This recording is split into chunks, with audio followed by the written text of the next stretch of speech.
వేసవి కాలంలో మామిడి పండ్ల విక్రయాలు అధికంగా జరుగుతున్న నేపథ్యంలో వినియోగదారుల ఆరోగ్య రక్షణ దృష్ట్యా నల్గొండ జిల్లా ఫుడ్ సేఫ్టీ అధికారి ఎన్ శివశంకర్ రెడ్డి ఆధ్వర్యంలో నల్గొండ పట్టణంలోని పలు మామిడి పండ్ల విక్రయ కేంద్రాలపై 2 రోజుల పాటు ప్రత్యేక తనిఖీలు నిర్వహించారు.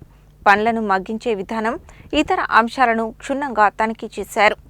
నల్గొండ నగరంలోని new NGF fruit company, Madina fruit merchants, Ameer fruits, Heera ఫ్రూట్స్తో పాటు రోడ్డు పక్కన వ్యాపారం నిర్వహిస్తున్న విక్రేతలను ఫుడ్ సేఫ్టీ అధికారి శివశంకర్ రెడ్డి పరిశీలించారు. తనిఖీల సందర్భంగా మామిడి పండ్ల మగ్గుదలకు వ్యాపారులు గోల్డ్ రైప్, ఎన్ రైప్ వంటి ఇథిలిన్ గ్యాస్ విడుదల చేసే శాచెట్లను వినియోగిస్తున్నట్లు గుర్తించారు. ప్రతి 10 కిలోల మామిడి పండ్ల బ్యాచ్కు ప్లాస్టిక్ ట్రేలో ఇథిలిన్ శాచెట్లు ఉంచి నియంత్రిత పద్ధతిలో పండ్లను మగ్గిస్తున్నట్లు ఫుడ్ సేఫ్టీ అధికారులు తెలిపారు. ఫుడ్ సేఫ్టీ ప్రమాణాలకు అనుగుణంగా ఇథిలిన్ వినియోగం అనుమతించబడిన విధానమని పేర్కొన్నారు.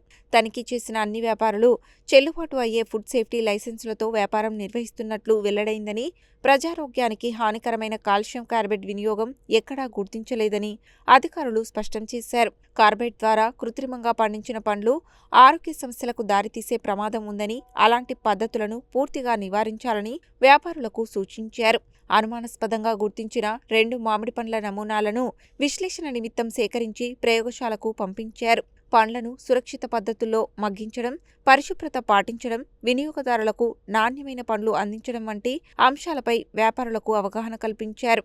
ప్రజలు మామిడి పండ్లు కొనుగోలు చేసే సమయంలో పండ్ల సహజ రంగు, వాసన, నాణ్యతను పరిశీలించాలని ఫుడ్ సేఫ్టీ అధికారులు సూచించారు. సహజంగా మగ్గిన పండ్లకు సహజ వాసన ఉంటుందని, అసహజంగా ప్రకాశవంతమైన రంగులో కనిపించే పండ్లపై అప్రమత్తంగా ఉండాలని తెలిపారు. కాల్షియం కార్బైడ్ ఉపయోగించి మగ్గించిన పండ్లు ఆరోగ్యానికి హానికరమని హెచ్చరించారు.